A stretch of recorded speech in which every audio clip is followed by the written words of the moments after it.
Halo, halo, apa kabar?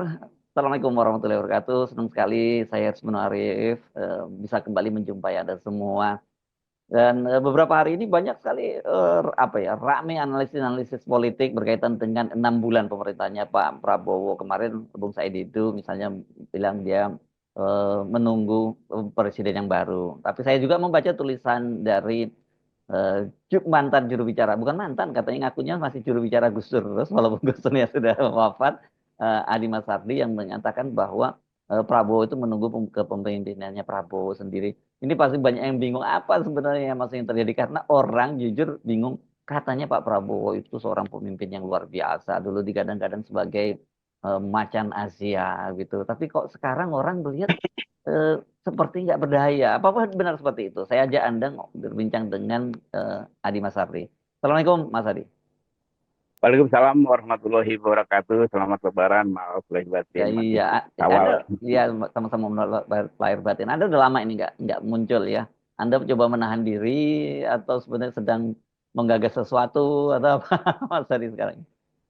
Eh, Memang ada dua hal. Pertama memang menahan diri. Yang Mm-mm. kedua kemudian saya sedang mempersiapkan sama teman-teman Mm-mm. intelektual NU itu seperti Paul Rohmat Wahab, Mm-mm. Profesor Katung Marijan dan beberapa teman yang lain untuk Mm-mm. membuat badan riset analisa dan inovasi Nahdien.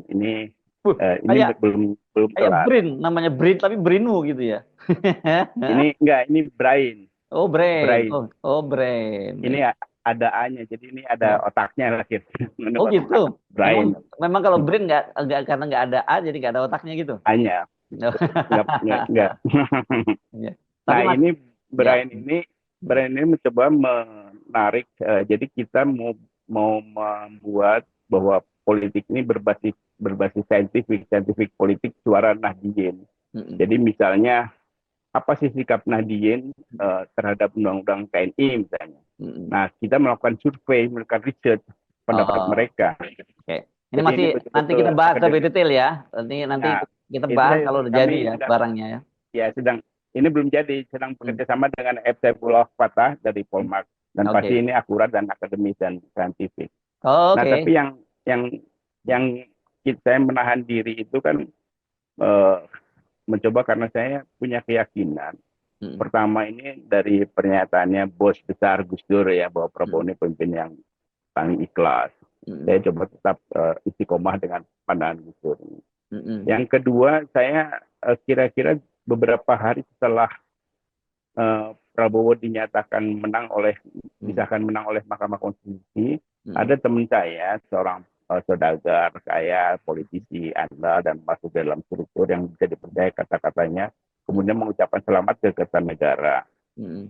Saya tanya kepada dia, bos, apa reaksi Kertanegara dia, seberapa besar dia berterima kasih kepada Jokowi?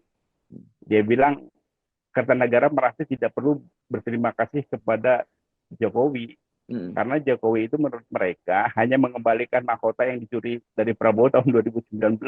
Oh gitu. Bukan 2014 ya? Nah, Bukan ya? 2019.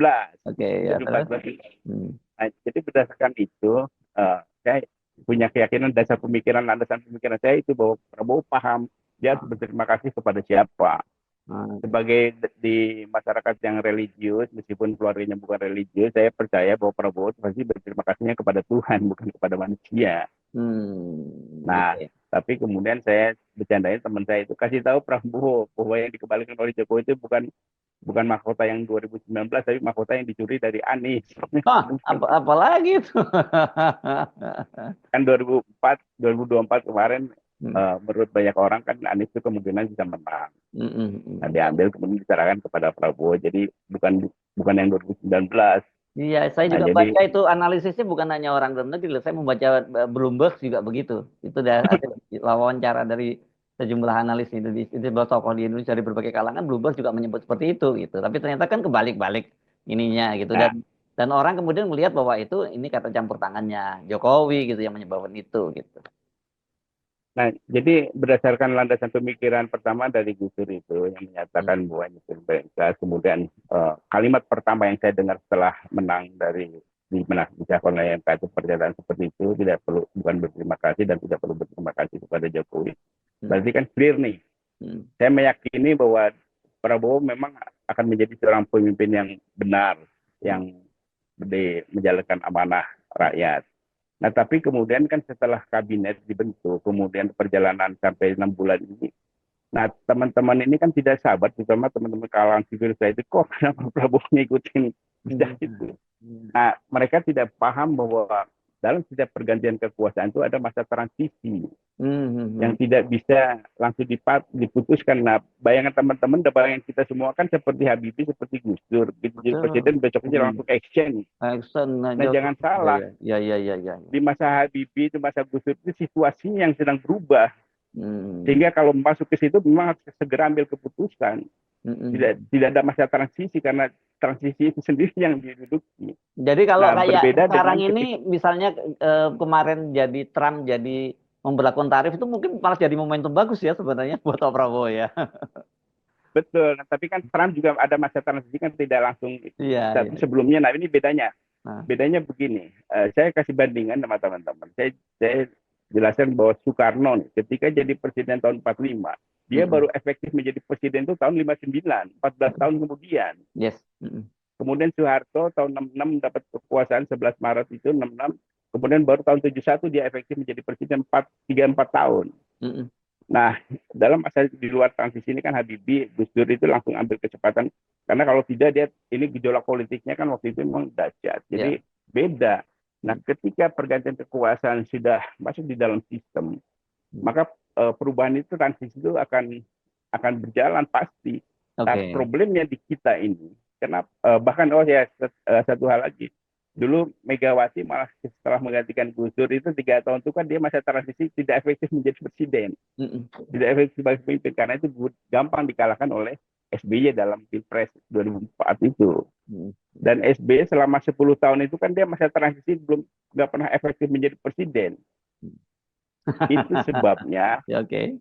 itu Mm. sebabnya Renat Kasali, guru besar UI itu, menganalisa kepemimpinan SBY. Dia menulis di Kompas itu yang sangat menarik dan jelas bahwa 10 tahun SBY hanya melahirkan 2 perubahan. Sedangkan 2 tahun Gus Dur melahirkan 10 perubahan. Nah, itu bedanya. Itu bisa dites nih Renat Kasali itu. Dia pasti ilmiah akademis pandangannya. Nah, kemudian kesalahan di pergantian kekuasaan kita ini, masa jedanya juga terlalu lama, Pak Ersud. 6 bulan setelah disahkan April itu kan baru Oktober Ya, dilantik. ya. Mm-mm. Nah, dalam masa jeda itu, dalam masa ida itu, 6 bulan penguasa lama itu dia bisa melakukan berbagai hal untuk menyiapkan berbagai untuk tameng-tameng itu, seperti contohnya misalnya eh, eh, apa namanya komunikasi kepresidenan itu kan dia yang Ya.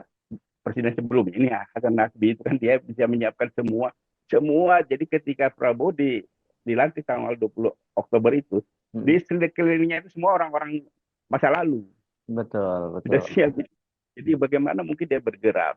Nah, Mm. tetapi kan jangan salah, saya lebih tetap optimis kepada Pak Prabowo ini karena Prabowo itu ketika di pemerintahan masa lalu itu dia ada sebagai Menteri Pertahanan. Mm. Nah, Menteri Pertahanan itu dalam kekuasaan kurang lebih dia mengendalikan sekitar 30% kekuasaan politik lah. Karena itu dia 70% lagi tinggal mengubah. Mm. Nah, jadi waktu 6 bulan itu menurut saya eh, sangat cukup lah untuk Prabowo segera berubah arah. Itu sebabnya eh, kita, Bung Said Didu, Daeng Said Didu, Mm. ini orang Makassar paling berani hari ini. Mm. Katanya kan orang Makassar itu semua berani. Saya bilang paling berani Mm. yang hari ini yang saya lihat itu uh, Said Didu. Saya belum pernah ketemu orang Bugis yang lebih berani dari Said Didu. Nah, kembali ke jadi Said Didu kan menyebut bahwa tanggal 20 April nanti itu Prabowo 6 bulan pasti akan menampilkan hal yang sebenarnya kepemimpinan dia. Mm. Dan saya percaya itu karena tanggal 20 dia berubah, tanggal 21 April itu hari Kartini habis gelap terbitlah terang. Kan Oh. itu. Ya, ya, Mantap, itu udah benar. ya, ya. Nah, jadi saya yakin, nah perjalanannya ke sini, kita juga harus harus bisa membaca langkah-langkah itu. Nah, selama ini kan saya mencoba menonton aja, karena kalau bersikap nanti akan kurang bagus. Jadi kita nonton dulu Prabowo, langkah-langkahnya, dan langkah-langkahnya sebetulnya sudah benar. Contoh nih, sebagai ahli strategi militer, kalau kita mau menyerang musuh itu yang pertama dihancurkan itu adalah sumber-sumber logistiknya. Mm-mm. Mm. Ya.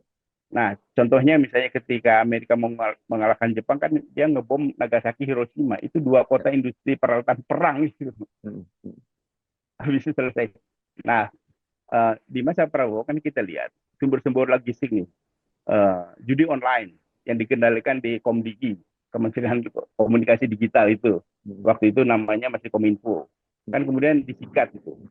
Kemudian mafia migas, mafia BBM, BBM Oslopan, kemudian yang lain-lain kan sumber-sumber logistik keuangan itu mulai dipangkas dulu. mm, Nah, tapi yang paling penting Pak Hersud, uh, saya menangkapkan pidato pelantikannya Pak Prabowo ketika dia mengancam koruptor untuk mengembalikan uangnya. Uh, Kalau tidak, kalau kamu lari sampai ke Antartika akan dikejar. mm, Ini kan kita nggak paham waktu itu siapa yang disasar. mm. Itu bulan Oktober loh. Ya. Siapa koruptor yang besar yang disasar oleh Prabowo waktu itu. Nah, kita baru tahu bahwa ada koruptor besar di Republik ini kan setelah OCCRP mengumumkan orang paling korup. Gitu ya. Kan itu. Nah, Ya. jadi saya menangkap sebetulnya menyasar itu karena itu uh, Prabowo lantang menyebut itu. Kan dia paling dekat sama Jokowi lah, dia tahu berapa berapa yang dikorupsi oleh Jokowi, paham betul. Mm. Nah, karena itu ketika OCCRP mengumumkan itu saya langsung teringat, oh berarti ini yang dulu disasar oleh Pak Prabowo itu. Oke, itu tafsir ya Nah, yang mudah-mudahan benar gitu ya. nah, kita upayakan ya insya Allah benar lah. Ya, oke. Eh, karena apalagi kan kemudian langkahnya dia menemui Megawati. Mm-mm. Kan ini satu hal juga yang membuat kita semua agak terperangah. Loh, kalau begitu berarti eh, Prabowo sudah mulai memutus hubungan dengan Jokowi. Jadi masa terima kasihnya, masa transisinya sudah selesai lah 6 bulan. Nah, sehingga tinggal kita, ya waktu itu saya bilang kepada teman-teman, kita lihat setelah Lebaran. Kalau setelah Lebaran, setelah ada reshuffle itu Homo soloensis hilang dari kabinet, berarti sudah firm nih, sudah on Oke. the track Ya, Pak Prabowo. ya. Nah, jadi kenapa menunggu, sebenarnya tidak menunggu lama lah, cuma karena kitanya aja nggak sabaran, kita maunya kan besok, hari ini Mm. ganti, besok langsung bergerak, ya nggak bisa begitulah dalam kekuasaan yang Ya, kompleks ini. ya. Nah, jadi dan juga kan Pak Prabowo ini kan juga nggak tahu siapa temennya yang bisa mendukung dia. Sementara pendukung yang 2009, 2014, 2019 kan tampaknya menjauh.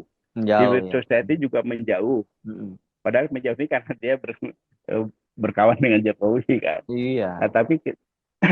tapi saya mendengar di teman-teman yang 2014 dan 2019 itu sekarang sedang melakukan konsolidasi untuk kembali mendukung Pak Prabowo, Dengan untuk catatan. menyingkirkan Mm. pendukung, untuk Oh. menyingkirkan pendukung-pendukung yang naturalisasi Prabowo yang 2024 kan pendukung naturalisasi itu. Mm, mm, mm, Kalau mm. yang asli ini kan yang 2014 2019 yang bertaruh nyawa, bertaruh segala macam. Betul.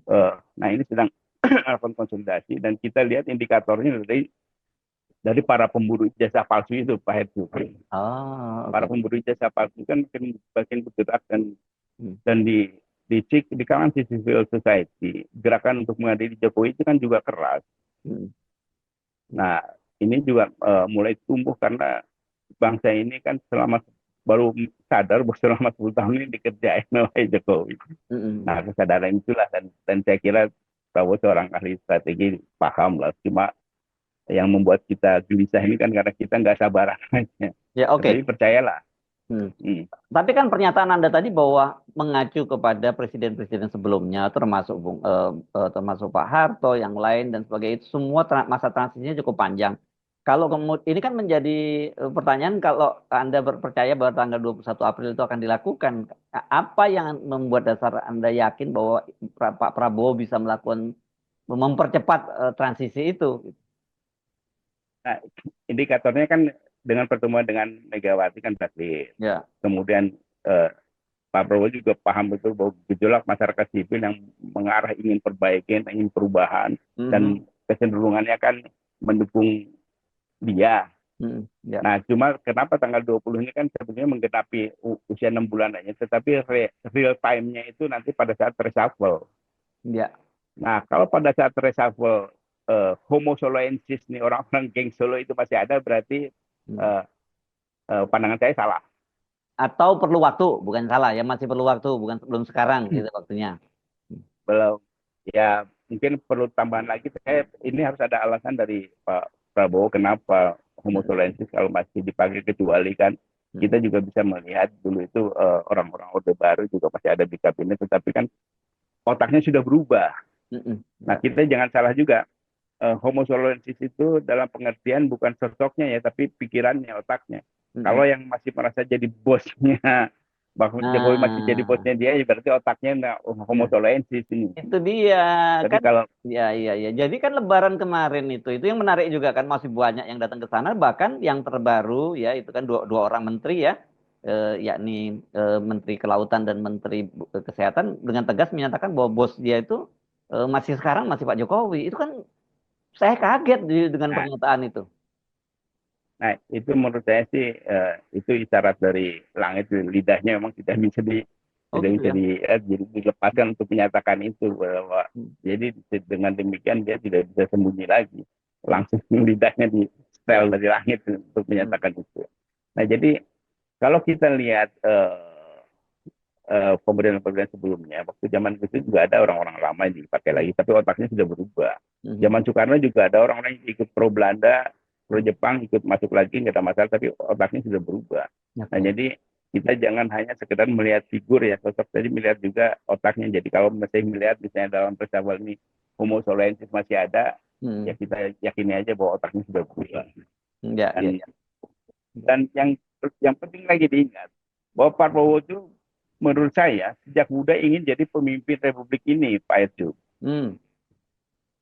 Ingin jadi pemimpin untuk mengubah nasib rakyatnya. Hmm. Hmm. Nah, Moses setelah jadi, sekarang setelah puluhan tahun berjuang berdarah dan setelah jadi Hmm. presiden, maksudnya dia hanya mau menjadi boneka saja, kan nggak masuk akal juga. Hmm. Apalagi kalau boneka presiden, boneka masih oke lah, tapi kalau jadi bonekanya presiden bekas kan itu sangat terhina lah. Enggak mungkin Enggak, begitulah. enggak ya. Enggak. Oke. Jadi kan kita ingat tujuan kita, perjalanan kita menuju cita-cita itu sangat panjang. Hmm. Jadi begitu tercapai pasti kita akan melakukan sesuatu hal yang sesuai dengan cita-cita itu. Ya. Nah, demikian juga pandangan saya terhadap Pak Prabowo. Hmm. Dia sudah sangat lama ingin jadi pemimpin. Hmm. Setelah jadi pemimpin hanya jadi kacung aja kan nggak masuk akal. Hmm. Jadi percayalah, kita lihat aja. Cuma yang penting kita bersabar tapi tetap waspada. Ya, ya. Ini termasuk anu ya. Anda seperti cara pandangnya Pak Gatot yang kalau dari sisi militer nyebutnya ini adalah operasi Sandi Yuda gitu ya. Gitu kan. Walaupun banyak sekali yang sekarang mencet saya mana operasi Sandi Yudanya gitu. Tapi yang Anda sebutkan tadi kan itu mungkin sangat mungkin nggak bisa diselesaikan dalam waktu yang 6 bulan karena Pak Jokowi kan 10 tahun berkuasa dan dia sudah membangun infrastruktur itu Betul, ya, membangun kekuasaan betul. luar biasa dan satu lagi jujur aja orang kalangan oligarki atau kalangan Taipan gitu ya. Itu pasti nyaman dengan orang-orang seperti Pak Jokowi itu. Dengan Pak Prabowo nggak nyaman dan mereka pasti lebih senang nantinya Gibran lah yang jadi presiden ketimbang Pak Prabowo lagi kan gitu. Enggak lah, menurut saya sih nggak mungkin ya. Nggak mungkin. Bahkan kalau terjadi sesuatu, nggak mungkin kalau terjadi sesuatu kan, Hmm. teman-teman yang aksi ini kan agak kak canggung nih. Mas, Hmm. nanti kalau terjadi apa-apa Prabowo nanti kita kata siapa? Hmm. Dijawab kan kata konstitusi.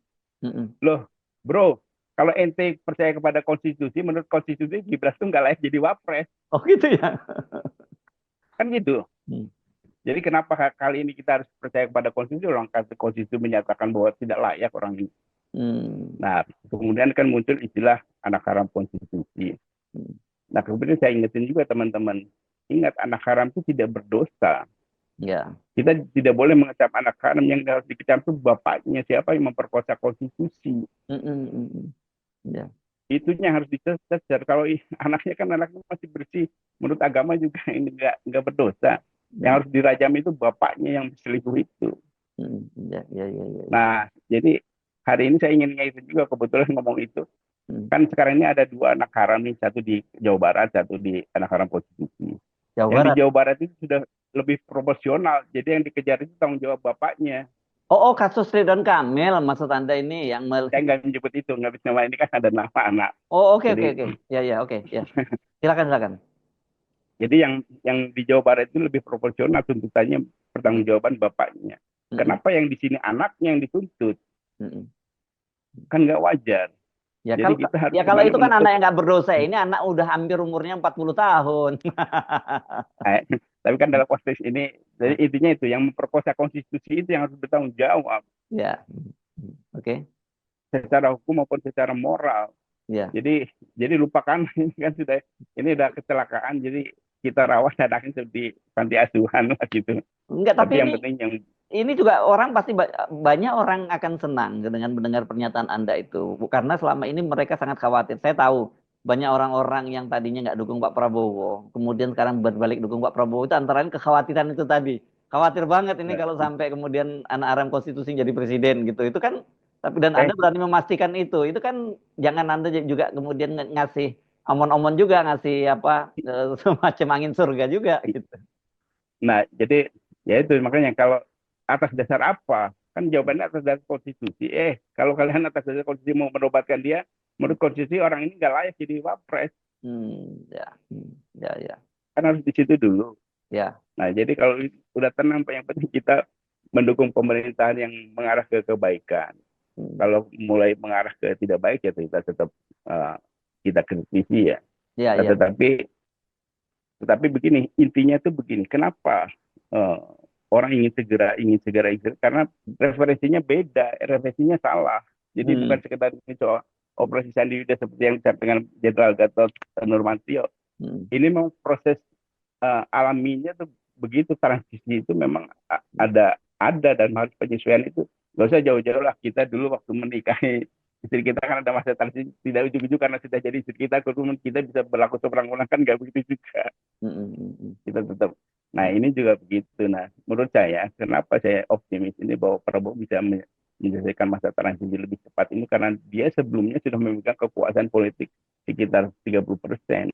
Nah Hmm. beda dengan Amerika ya Amerika itu masa idahnya itu kan hanya 1 bulan kalau nggak 2 bulan cepat begitu diumumkan menang nggak lama kemudian dia dilantik jadi presiden dan dia sudah menyiapkan sesuatunya dan yang menarik itu di negara lain itu kan mereka punya konsep ketika kalau saya jadi presiden saya akan melakukan A B C D E begitu jadi presiden dia langsung lakukan itu nah di kita kan nggak begitu Hmm. sudah masa transisinya panjang Hmm. kemudian uh, tujuannya juga nggak jelas, program-programnya nggak jelas. Itu sebabnya kalau kita bandingkan misalnya Trump, Trump itu tim suksesnya kan para pekerja semua.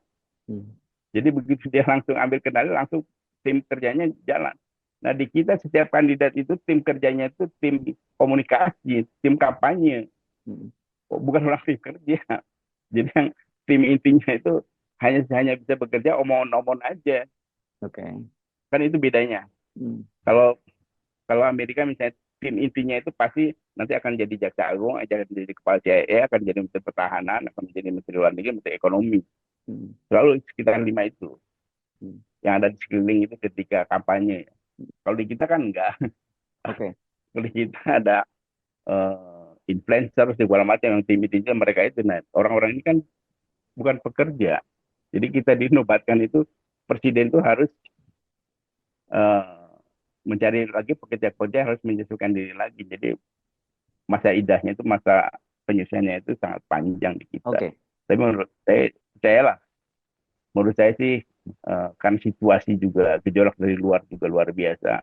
Hmm. Pasti Pak Prabowo juga ingin mempersingkat masa transisi itu karena Ya. dia harus segera langsung bekerja. Kalau tidak ini dari luar dorongannya besar, di dalam negeri tidak puasanya juga besar. Hmm. Nah, uh, in, jadi harus bagaimana menyelamatkan bangsa ini. Oke. Wah, beda kalau kalau Pak Prabowo dulu cita-citanya hanya jadi presiden. Kalau hanya cita-citanya hanya jadi presiden, Hmm.